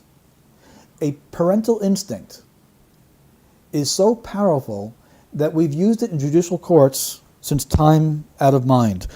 Going back to the Solomonic courts of your Bible lessons, where two women gave birth to children and one woman rolled over and suffocated the child. And they each claimed custody of the living child. Neither wanted custody of the dead child. And it went all the way to Solomon's court, and people who know the story said Solomon said, bring me a sword, cut the living child in half, and give them each half their baby. Solomon had no intention of committing murder. What Solomon had done was repeated both women's arguments. The woman who actually gave birth to the child said, let her, the liar, have the child. Let my child live. And everyone was able to see that's really the mother. He was exploiting maternal instinct. Prior to that, he simply repeated their arguments. And if we listen very carefully, especially as it comes out in Hebrew, it's very simple. This mother says, the dead child is hers, the living child is mine. She mentioned the dead child first. That's what people do. They mention their own first. But this mother says, no, the living child is mine, the dead child is hers. She mentioned the living child first because that's her child. When no one understood that, when no one was listening to the order of which someone spoke, then Solomon called for the sword and said, cut the baby in half and give them each half, without any intention of murder. The maternal instinct came forward, everyone knew. They would have known before the sword was taken if they just listened to each mother. So I ask you to listen to this mother, and listen to her carefully. The night seemed so long, for whom? Every second was excruciating, for whom? It was dark, and you just want there to be light. Okay, let's find out what you want. Let's look at the order. You want there to be light, you want everybody searching, and you want Madeleine found. Her priority is light for you, everybody searching, and Madeleine found. Madeleine is the last thing in her priority. As a matter of fact, this statement shows that someone was living in excruciating pain, someone was living in excruciating length of time, impatience, but here is where we expect her to show what Madeleine is going through. Where is her teddy bear? Where is her favorite blanket? Where is her favorite toy? Not a single word of concern. Now, why would she give last in her priority Madeleine being found? I ask your audience to consider, she doesn't want Madeleine found. Any parent, innocent parent, would want that first and foremost. She instead turns to lights, and that would be more further insight psychologically into their own thinking. But her order tells us that the last in her priority is having Madeleine found. We also see that the emotion that's used is narrative, but it's also focused towards her. However, in the pronoun you, even that she doesn't take ownership of. I think it was an excruciating night, and I think that her concern for herself is genuine because this is what I'm building towards. Mm-hmm. There's no concern for Madeleine by a biological mother and by a biological father because Madeleine is dead. Madeleine is beyond concern. Madeleine is beyond help. There's no more fretting or worrying for Madeleine, and that's what's in this statement. Mm-hmm. Is Madeleine crying? Does she have her favorite teddy bear? Is she getting her meds? Is she calling out for me, the mother? Is Madeleine in excruciating pain? What must Madeleine be experiencing in the hands of strangers? These are all things that were not in their language. Yeah. And this is consistent. This is not just one interview. These people have always been focused upon themselves. They have always given indication that Madeleine will not be found alive, if found at all, and that Madeleine being found is not something they want to happen. Mm-hmm. Their concern is always for themselves because Madeleine doesn't need concern any longer. The past tense reference is one thing that indicates death, but this is the most powerful part of the analysis, is that they're telling us Madeleine is dead. Now I know that people wondered if there was a kidnapping, if they were sold into sex rings, child sex rings, and these things do exist. That's not what's in the parents' language. So I can only say what's in that language.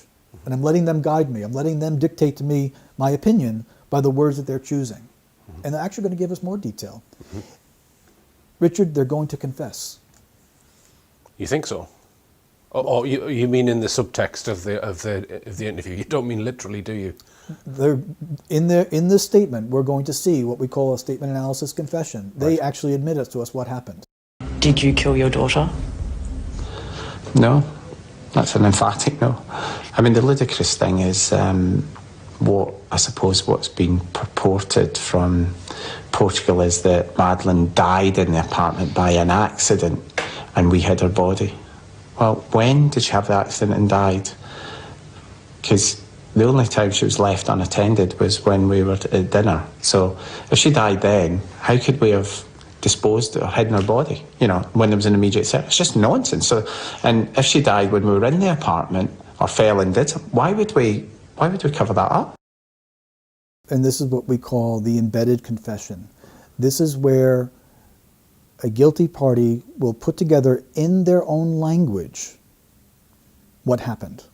And we need to listen and believe them. We also have the principle of them asking questions. This is very important. They're asking questions to find out how their answers will be responded to. Will it be ridicule? Will it be acceptance? Will it sound sane? Will it help get them off the hook? Listen very carefully to what they say. It's a yes or no question. Did you kill your daughter? No is a good answer. And what I teach investigators to do is when someone is asked a yes or no question is to count on their fingers the number of words following the word no. No. That's an emphatic no. And on and obviously it goes into the point where it goes beyond your 10 fingers. When it goes that long, very simply speaking, there is a need to persuade. So the no is not going to stand on itself. If he said, no, I didn't kill my daughter and I'm telling you the truth, this would be something very strong. And we'd have to ask about her. And we'd also have to ask, did something cause your daughter's death? That sort of thing. But here, no, that's an emphatic no. The first thing we know about his denial is that his denial, from his perspective, needs some help. It's weak. That's an emphatic no. So the first thing is no, okay, an emphatic no. My no needs emphasis. Why does it need to be emphasis? Is one. I mean, the ludicrous thing is what I suppose what's been purported from Portugal is that Madeleine died in the apartment by accident and we hid her body. Okay. What he tells us here is Madeleine died in the apartment, his words, by an accident, which would support the pronoun we that we heard between mother and child, and we hid her body. I believe him. The reason I say this is an embedded confession is because he is not entering any other language. He's not quoting anyone. For instance, if I said, well, you said that I killed her, that's not an embedded confession because I'm actually quoting you. Here, he's not only is he not quoting anyone, he's only saying what's been purported, not even an accusation. And we need to be listening to him. This now tells me, as an analyst, Madeleine died in the apartment. So I know from their language thus far that Madeleine is not alive. They are in need of an alibi. The death was not intended, and the location of the death is in the apartment.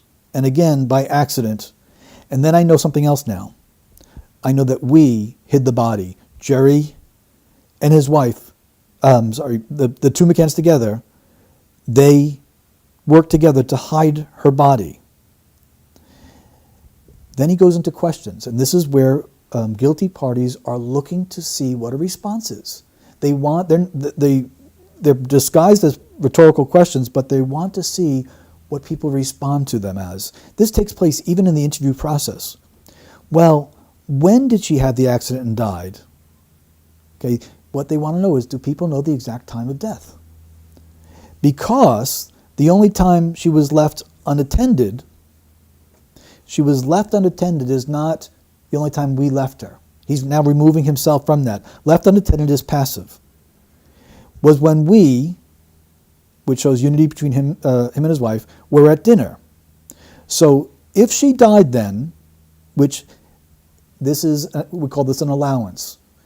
The father of a missing child is allowing for a scenario that denial will not allow. There's no natural denial. He's saying if she died, then, not even if she was dead, which is itself a red flag, but now about a specific time. How could we have disposed, hidden her body? The word disposed and then hidden, the change there, actually shows respect for Madeleine. It's a softer terminology. Not dump the body, and he even changes dispose, a self-correction from disposed to hidden. He now tells us that they didn't dispose the body, they actually hid it. This is why, and this confirms the priority. We want there to be light. We want there to be searching. By the way, we also want them to find Madeleine. But it's last on my list of priorities. So I now know that Madeleine is dead. Madeleine died in the apartment. And listen to his questions. When did we do this? How did we do this? You know, when there's an immediate, it's just nonsense, self-censoring again. And if she died when we were in the apartment or fell and died, why would we cover that up? Okay, that's the most important question he asks. So he now introduces something else that may have happened. Madeleine fell. I am concerned and remain concerned that Madeleine may have been drugged in any way, shape, or form, whether it be nighttime cough syrup or something more, so that these people could go and have their dinner and their party and get their break and all that. that Madeleine awoke and fell and got injured, and the injury was beyond. Yeah. Can I just interject with a question, Peter? Sure. When he's saying, he's alluding to the fact that he doesn't think they would have had time on that particular evening to deal with the body. Could that suggest that there's been pre-planning and the meal was orchestrated to allow for a window for their phantom abductor? And he's confident that he can show the audience that there's not enough time for them to have done that. So in other words, it's possibly happened on a previous time. Yes, it is possible. And the focus on time, which he doubles up on, opens that door up now for us. Right. We have to consider it. Intention, it hasn't changed. In other words, that this death was not intended is not changed by this. But the fact that they do, or he does, in his language, focus so much on time, we must now be open to the possibility that he has a confidence about this time frame because it happened at a different time frame. So the answer is yes. Okay. What he's doing is he's affirming every other point of analysis. So when I said earlier that we look at little point here, little point there, he's now summed it up for us. The reason why this father does not show any concern about what Madeleine is going through is because Madeleine is beyond experiencing anything that he would need to be concerned about. Mm-hmm. They hid her body. Right. That's what they did, according to his language. But I don't think we should dismiss quickly that he introduced falling. Mm-hmm. She was very tired, Kate said. Mm-hmm. They had left her for their own. And so he asked the question, why would we cover this up? Mm-hmm. And the answer is quite simple. We have professional people who have 2 other children, an unintentional death. You're going to lose custody of the children. Another motive might be if there had been signs of abuse. Yes. That would come up in a, with the hospital. In the inquiry, sure. Yeah.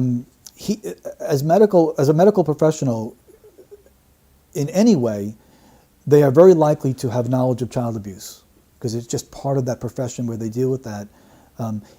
Now we have some indications there that would need much further exploration for possible sexual abuse. And there is a risk of the consequences for an unintended death, that's number 1.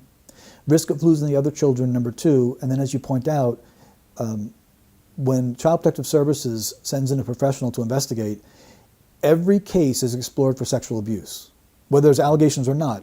All indicators of all possible abuses are explored for. Neglect, physical abuse, emotional abuse, sexual abuse are going to be explored for in every case.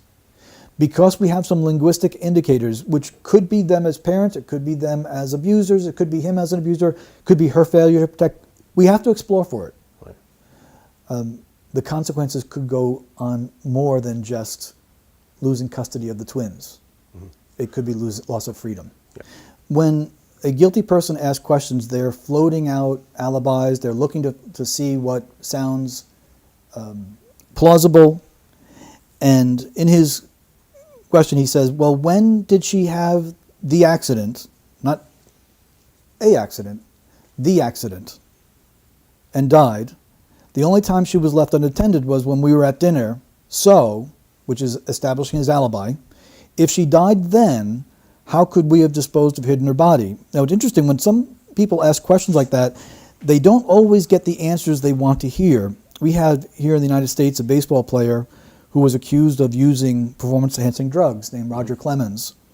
And under oath he said, if I have all these performance-enhancing drugs, it would mean that someone supplied them. Who is this? Who supplied them? I wish he would come forward. So he asked who supplied them, and then he made a wish. The man who supplied him with performance-enhancing drugs came forward and fulfilled his wish and testified against him. So by asking a question, they're trying to portray it as if it's not plausible while they're giving out information and admitting what happened.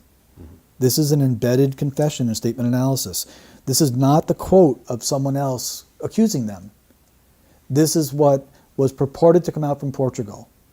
what he's saying to you is Portugal police know. So they may make various statements, but the investigators on the ground, if we were to talk to them, the ones that first responded, they would tell you exactly what they feel about this case, and I think it would be right here, that it's a cover-up. And that gets even more ludicrous, that we've obviously hidden her somewhere incredibly well, where nobody's found her. I believe what she's telling me. I believe that, first of all, the word obvious means to accept without question, and I am following it. That it's obvious to, and this is a concern of hers, that people recognize they've hidden her somewhere incredibly well where nobody's found her. Now, consider this. This is supposed to be from a mother of a missing child who is spending a lot of time defending herself, trying to ridicule the accusations, instead of pleading for her safe return and talking about what she's going through. Again, there is no concern for what Madeleine is going through by biological parents, close relatives, the closest relatives. And we had her so well that we then decided we'd move her in the car, which we hired weeks later. And, you know, it's just ridiculous. So now we have a change of language from ludicrous to ridiculous. We have a car entering her language, and the timing is not lost on us either. She now says weeks later. So if someone was concerned that the death took place at a different time, she's now saying, you've got a good idea to be concerned about that. She's playing with the time. So to narrow down the time frame to what they want us to think it is would not be a wise investigatory move. We'd have to be open to other time here. Does that include the death occurring before their stated time, the time they say Madeleine was abducted? It has to go beyond the time that they state. It has to, right. because their words are guiding, at least from my perspective as a statement analyst. They're not locking in a time frame. By choosing 3 weeks is to deliberately blur. It's kind of a joke, but it's a statistical point, is that when someone is going to choose a number and they need to lie about it, they often will cling to number 3. 2 sounds too small, 4 sounds too big, and it's one of those statistical patterns. They did hire a car after they'd reported her missing, a few weeks after. So that's what she's referring to there, and there was evidence found in the car. Yes. Of a cat of a dog evidence, I believe. Yep. The point being is that as she even goes to this area, she's changing the time frame for us. Right. So even if 3 is accurate, right. It's still fascinating that she is now moving the time away from what they originally said. Right. So it's sensitive to her. Right, I see. When you come back to Portugal, do you feel closer to Madeleine? And although I don't know where Madeleine is, that is the last place that, you know, I saw her and held her, and I guess there's a part of me that still feels connected to her there. So. This was an interesting question, and I thought for an interview that I did not think very highly of, this was a fascinating question that grabbed my attention. And I think the interviewer might be probing for what we actually get here. Is her answer is important. Although I don't know where Madeleine is, no one accused you of that. So before she even gets to her emotion, she has a need to deny that she knows where Madeleine is. You know what that tells me? She knows where Madeleine is. Right. That she's actually affirming that we hid her incredibly well. These 2 smart people who were in panic mode for themselves hid her incredibly well. So although I don't know where Madeleine is, we call that the negation. She wants us to know what she doesn't know. Very sensitive. And then she uses the phrase, you know. And what we do with any type of habit of speech is we look where it comes up and where it doesn't come up. And it shows an acute awareness of the interviewer. So we notice what topics will provoke that, what topics do not provoke it. And about the location of Madeleine, it provoked it. Then she says, and I think this is important, I saw her, held her. Now, in order to hold her, you have to see her. Seeing her is unnecessary. people speak that way about dead people, about dead family members. Because in order to hold her, you have to see her, unless you held a dead body. I think that when Madeleine's lifeless body was carried, Kate held her. I think she's telling the truth. I think kids can be written off, missing kids can be written off too easily. You cannot do that. You cannot give up on a child. This is the mother of a missing child utterly avoiding the call to find her child, utterly avoiding the call to attention of what Madeleine is suffering through. Instead, this is extreme distancing. I don't want Madeleine written off, I want her found. No, kids, general, can be written off. You know, again, that awareness of the interviewer. Missing kids, no, my Madeleine. Missing kids can be written off. This is someone who has well moved beyond in the grieving stage. She has well processed the information. Madeleine's not coming home, and she's at peace with it now. This is a distancing language of kids, child. The use of the word child there again is something that, we don't say kid abuser, kid molester. We say child abuse, child molester. This use of the word child, although it's not conclusory by itself, with the other indicators, causes me to be concerned that Madeleine was a victim of child abuse inside that home. I don't know for certain. There are certain things that I do and can say that with a strong conclusion. That's an element that must be explored. Right. Just as an aside, Peter, are you aware of what we call the Gasper statements? This was statements that a family or a couple made against the McCann's not long after it happened. Are you aware of that? No. Okay. Oh, perhaps I can show you that at some point. But they had been on holiday with the McCann's about a year earlier, or at a previous time. They were sat around the dinner table, and the wife was in between Jerry and Jerry's friend, and Jerry was discussing with David Payne. He said something like, he actually said, it was David Payne said, "Would Madeleine do this?" And he put his finger in his mouth and moved it in and out while circling his nipple. Okay. Yeah. David Payne said, and Jerry didn't seem fazed by that question. Yeah. So after this couple found out, we're more fazed by the question. My own reaction to that. Yeah, yeah. So after this couple found out that that this case was going on, they went to Leicestershire Police and reported this. In fact, they wouldn't allow their child to be bathed by either Jerry or David Payne after they heard this, because that was another thing that they've spent time bathing each other's children. Okay, which I don't know if that's normal. I don't think it is. But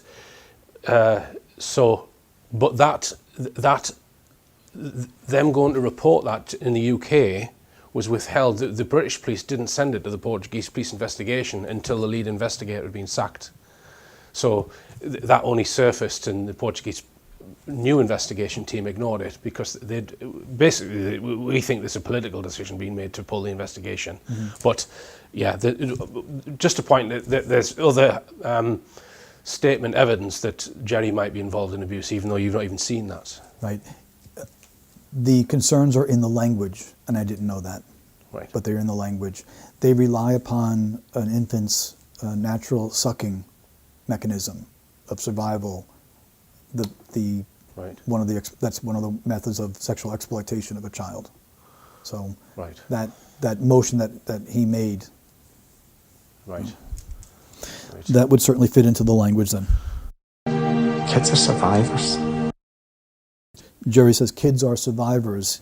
He doesn't tell us Madeleine's a survivor. He follows the same vein. What they're doing is psychologically they're gone. They're distancing themselves from Madeleine. That she doesn't exist. And in the statement, and this is why it's so important to consider, it's not just that they show no concern about Madeleine. We have to enter into their language. We have to go into their world. The reason they're not concerned about Madeleine is because she's beyond concern. She doesn't exist any longer. So it's natural for them to talk about kids being survivors and kids doing this, or you feeling that, or you feeling this, because they've already processed it. It's gone. Madeleine means tower of strength. Wherever she is, whoever she's been with, whatever's happened, we will get her through it. Okay, my transcript says, Madeleine means tower of strength. Wherever she was, whoever she's been with, whatever's happened, we will get her through it. Several things. She doesn't tell us that Madeleine is a tower of strength. She doesn't say that she has any strength. She doesn't show any detailed concern for Madeleine. And she says, we will get her through it, which is a form of passivity. After saying Madeleine, the name means strength, but we will get her through it. There's a disconnect there in language, which is more narrative storytelling, almost poetic. We'd find that on a card of someone well after death. You will not rest until you find your daughter, until you wrap your arms around her. Why do they say such things? As a journalist, why feed information to a subject that way? Makes no sense. I don't believe any parent could, and I don't believe we could ever reach a point where we just think, oh, well, we've done everything now. Whilst the situation remains as it is, Madeleine's out there and she needs us to find her. You'll keep looking forever. We will. This is, again, another indication that the processing of information has been complete. She tells us what she doesn't believe, tells us what doesn't happen. I don't believe any parent could, and I don't believe we ever could, reach a point, and this is her language, I believe her, we just think, oh well, we've done everything now. I think that we've hidden her incredibly well. We've done everything now. Her death wasn't intended. We've moved on. So while Madeleine's plight, while Madeleine's pain, while Madeleine's suffering is there, no, while the situation remains. It's a situation. Madeleine is no longer part of the picture. There's a situation, and those in situation involved in it are she and her husband. For them, it's a situation. It is not a trauma. This is very soft language. The situation remains. Not Madeleine's not been found. And Madeleine's out there.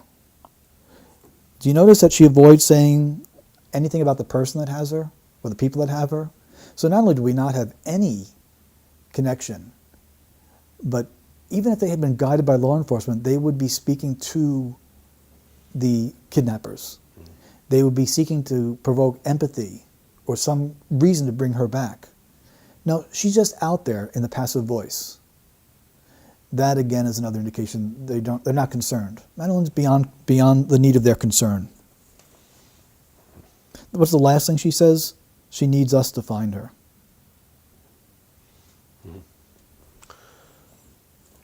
You keep looking forever. Okay? And I can't help but wonder if the interviewer thought they're going to be like what we call the O.J. Simpson searching for the real killer. O.J. said he was going to search for the rest of his life for the real killer. He had no confidence it was going to happen any time before that. Right. Instead of saying we're going to search until she's found, it's just going to be, we'll keep looking, forever. Yeah. You mention baby Ayla here, Peter, in relation to this. Baby Ayla, A-Y-L-A. Yes. Have you mentioned that? Baby Ayla, not in an interview here, but in the analysis. Right. Okay. Do you want to mention that now? Sure. Baby Ayla was in Waterville, Maine, and she was reported kidnapping by her father. And the father was not cooperating with police, and the family was the mother, because they're not married, was trying to get the father to speak. And she finally told media that the father is not cooperating with police. This got a response from him. Liars are always concerned about their reputation. He said, contrary to rumors floating around out there, I have been cooperating with police. And so with the phrase, rumors floating around out there, is a strong indication that baby's in water. And that's where the searching went on. He had, was asked, how did you do on your polygraph? He had been accused of low-level drug dealing, child abuse, other things. He answered, I smoked it. I smoked it. So we give ourselves away by the words that we choose. And there is like almost like a junior high school student talking about a test. I smoked my math test. It's a missing child. He referenced her in the past tense. He never showed concern at any given time for anything that the child may have been experiencing. All his concern was about himself. This is the same of the McCann's. It's very similar. And when we listen to people and follow their language, and their concern is making sure they ridicule instead of deny any possibility of their involvement, that's what their priority is. But we went through this interview, and not once did I hear a single word of human empathy expressed from Madeleine. Not once. Madeleine is the victim. And if the deception was to be believed, someone had Madeleine. And was she wearing a warm coat on a cool night? Anything, even the slightest bit of concern, none of that is in their radar because it's not in their hearts. It's not in their minds. It's not in their minds because they know that Madeleine is beyond all help. What I concluded from just this interview itself is that Madeleine is dead. The death was not intentional, that they have disposed of her remains in a hidden manner of which they feel confident will not be found. The cause of death was likely not intended and may have included both causing her to be very sleepy and a fall. They have feared being accused, their concerns about themselves, and that the time frame that they've given must be questioned. Those are things that I conclude strongly. Now, underneath that is the possibility of sexual abuse being part of this equation is strong. And it would have to be explored, yes. Right. Okay. It would have to be explored. Okay, thanks for that, Peter. Now, I did send you some additional transcripts, but obviously there's a vast amount of work to go through them all, and you've done a fantastic job in analysing this one. But clearly, if we were to go through the vast amount of testimony that they've given, you think the same things would likely come up again and again? I do. I believe that even the things that I have looked at all confirm the analysis. What makes this so strong is that this includes an embedded confession. They actually confessed to what they did. Mm-hmm. And I think we should not discount the word fall, that no one asked them if she fell. It was no part of the interview. He introduced that word. It's very important. Okay. All right. Is there anything else you want to add about the McCann case before I just ask you a few closing questions, Peter? Yeah, I think I... Okay. Well, thanks very much